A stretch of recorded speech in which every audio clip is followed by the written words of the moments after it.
All right, today we're going to dig into the front end on a Honda Fourtrax 250. This is a 1984, 85 model. I believe 86 is the same as well. I just wanted to show you what this front end looks like. I've done a complete overview of this four-wheeler on a separate video. Make sure you check that out on our channel. I've also done a service. I've done a rear end. We've done carb clean, valve adjust. So make sure you check all those videos out if you've got questions on this four-wheeler. But I've never done the front end specifically. So it's got a little bit of an unusual style of front end. Almost looks like a swing arm up front here, as opposed to your typical lower A-arm, upper A-arm, and that setup. So I just wanted to show you exactly how this looks when we get into it, when we're taking it apart. So first thing you're going to want to do is block up your front end, as we will have to pull for sure one side. If you're doing brakes, if you're doing replacing anything else on this front end, you're going to have to block it up so that you can pull a wheel off, potentially the other side too. So pulling these lug nuts off here at this point. We've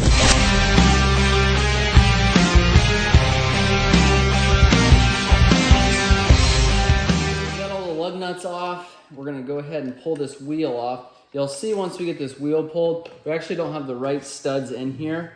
They just kind of used what they had. So these are going to be way longer than they need to be. Definitely not the right size, nor do they look correct. So now we've got the front end off, or the front wheels off. Now we've got our tie rod exposed here. We've got our knuckle, and then we've got this arm here. If you're going to replace your brake shoes, what you do is go ahead and pull this hub off of here. So we're going to grab a pair of side dikes and pull the cotter pin that's in here. Once we get cotter pin removed, looks like that cotter pin broke, we can remove that nut. And this is 1 1/16", and it's actually bigger than that. So that was just loose on there anyway. So now to remove the drum, just go ahead and pull off. If this doesn't come off easily, what I would do is take some flat screwdriver, stick it in behind here. Just be really careful, because you could actually take and bend this panel here. You don't want to do that, because you do need that to seal up. You also don't want to break your screwdriver off in there. Also, you don't want to damage this drum here. These drums are not cheap. They shouldn't be difficult to remove, but that's the inside of the drum there. You've got a seal that seals off the axle area, and then you've got your drum here. You want to inspect that for wear. Obviously, these are the wrong size lugs, so this is just something that they got at the hardware store that we're going to have to replace. So setting that aside, then, if you're going to replace your shoes, what you do here, you've got 2 springs. And what you do to remove those is, okay, I'm going to zoom in here so you can see a little bit better. It's a little dark, but I think you'll get the idea. So to remove the panels then and replace these, take a pair of side dikes, what I like to use, and take and push in. This is spring loaded. And you'll take and push in. I like to put my finger in behind there. You'll feel it move back there. And the only reason for putting your finger in behind there is because this pin actually is just a little pin, and it can actually push in and out. So if you push on the actual pin, it's going to push out the back. And all we want to do is spin that a quarter turn so we can get these clips off of here. Same way with this side. Hold the back, push in on the spring, clamp down, turn it half turn or quarter turn, pull that off of there. Now you're able to take and remove your shoes just like that. And there's your shoes there. Now, if your shoes have, if you've had to adjust your shoes in the past, and I'm assuming most everybody would, especially if they're replacing your brake shoes, then your adjustments is going to be out of whack. Your adjustment is here. You just take either a small pair of channel locks or a screwdriver, and you tap on these adjustment screws here. And that's going to run that in or out depending on what you're needing there. If you're replacing them, you're going to want to run them in. If you're making an adjustment so that they actually engage when you want them to, then you're going to run those out. So keep that in mind. If you're needing to adjust that's how you adjust it. If you're wanting to replace it, then do what I just did there. Now, typically when you order shoes, you're going to get both these shoes here as well as springs. Now, what I like to do is put the springs on, then you take one side, set it in the grooves, take the other side, and this takes a little bit of effort here. Take and pull these into place, and then you can take and put your clips on there. So same thing, run your brake, run your side dikes, push in, and then take and twist. Again, quarter turn, that's gonna set it in that groove there, and that is how you replace the brake shoes on this Fourtrax 250. Now moving to the next component here, we're gonna remove the tie rod, because what we're gonna do is actually pull this knuckle, pull this panel, and then we're gonna pull this arm off of here. So I wanted to show you exactly how to do that. You can see here there was some rigging going on here. They've got like a hose clamp. I'm not sure the purpose of the hose clamp, maybe to keep that boot on there. I don't know, but I think they may have done more damage than good here by putting that hose clamp on there because they destroyed the boot. I got a 17mm socket. Now typically you'd have a wrench to put on here on your tie rod. Now, like I said, I've got a hose clamp on here, so as you can see, there's not much left to this tie rod assembly. Okay, so if you can get a good clamp on there, typically, like I said, you'd use a wrench, put it on there. I'm guessing this is gonna be like a 14, 12 or a 14 on this bottom of this tie rod here. So slide that wrench in there, which would be on top if you can see that. And then you use a 17mm socket to pull that bottom off. Now you do the same thing up top here at the bottom of the steering stem, same thing on the other side. Now if we're removing the panel, we've got 4 12mm bolts that go right into this panel here that go into my knuckle. So if we're needing to pull that panel, we could remove those 4 12mm. And the other thing that you're gonna have to do if you're doing that is pull your brake line.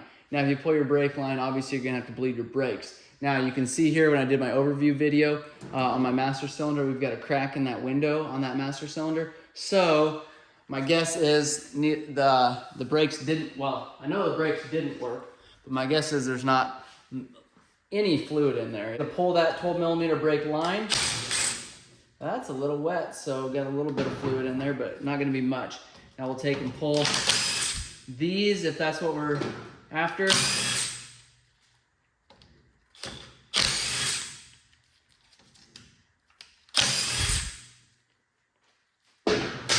Like I told you in the brake rebuild video, these pins just come out, so I'm gonna just remove those so they don't pop out without us knowing. Now we can just take and pull that panel off. So there's the panel there, there's the other pin. Take and set that aside, clean this up really good. You can see we've got quite a bit of work to do there. Okay, 14mm here. It's a bolt that runs all the way through. To get this bolt off of here, so this is not this bolt doesn't actually have a head on it, so it's just this 14mm nut here. Now you see we're able to get that bolt loosened up. I put this nut on here because what we're gonna do is take and actually tap this bolt out here that had the 14mm nut on there. So we'll take and tap that out. And the reason why I put that nut on there is just because we don't want to damage the threads of that bolt. So it's kind of an unusual bolt. I'll show you what it looks like here. So we got the bolt out there. You can see it's like a pin, and what it does is wedge in there. It wedges these two top and the bottom kind of the posts area that these sit. So to pull the end off here, this cap, and this is just simply a dust cover, and we've got a Phillips screw, fairly long. This is just, again, a dust cap. This is all filled with grease. You can tell that from the grease certs there. So we're gonna open this up. I'm gonna show you what it looks like inside.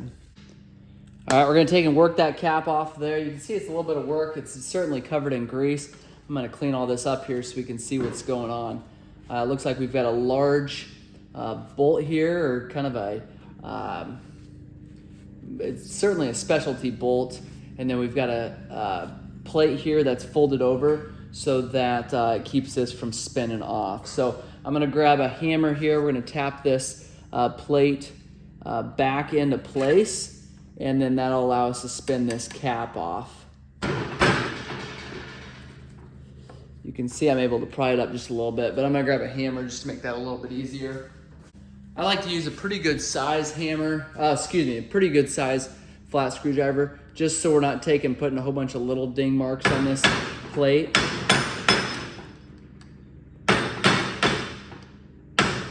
If you can get one with a pretty good size head on there, it's just gonna be less damage to that holder. It It looks like this was held down in 2 places. Really, they could have gone around and smashed about any of it down. Simply folding that over is what keeps this from spinning off. And so that's the purpose of that plate there. It does a really good job. You'll see that on a couple different situations throughout the four-wheeler. All right, then we've got a 15/16 impact socket here. We're gonna take and zip this off. And there is your cap there. So got that pulled off of here. You can see we've got some water in here. And that's simply because seals are either bad or potentially this grease zert has fallen out or something. That's not the case on this one, obviously. That grease zert's there, but my guess is seals are bad on this one. So we've got that plate off of there. Now we've got this spacer here. We're gonna set that aside. Now to pull this arm off, you simply just pull it out. Obviously we've got to pull the shock first, so we'll do that at this time. That's gonna be a 14 millimeter on the bolt there, and then a 17 on the nut. All right, bolt is off, and that nut happens to be removed. So take the pressure off of this arm here. We're able just to lift that bolt out of there. Same way at the top. Here's our front shock. I guess you're not being able to see the top here, but pull that out of position there. There's your front shock. We've got a 10 millimeter bolt that holds that brake line on. So we've got that brake line clamp off of there. Set that aside. And that's completely free. Now we'll just be able to take and slide this arm off of there. So that's the arm there. It's completely off. If you've got to replace these seals here, or on this area, that's how you'll do that. You can see there, that's all greased. That should be lubricated quite well. You shouldn't have any moisture in there. And that is replacing some of the front end parts on this Fourtrax 250. Now, trying to figure out here how this front end works because that kingpin is not coming apart. I don't know if I need a bigger sledge, what I need. The problem is, if you bend this up too much right here, if you damage this, that pin obviously isn't going to slide all the way through. That's a very, very tight fit. So I might just use a press, push that out of there. I don't know that you technically have to do that, or if this thing is just that worn and destroyed inside here that it's giving us fits, but the other side is doing the exact same thing. So we'll do a little R&D and we'll get back to you on how to remove that kingpin, but I wanted to show you the front end of this Fourtrax 250. If you guys got questions or comments, make sure and leave those in the comment section below. If this video has been helpful, hit that subscribe button for us so that you're notified when more videos come out. Thank you for watching.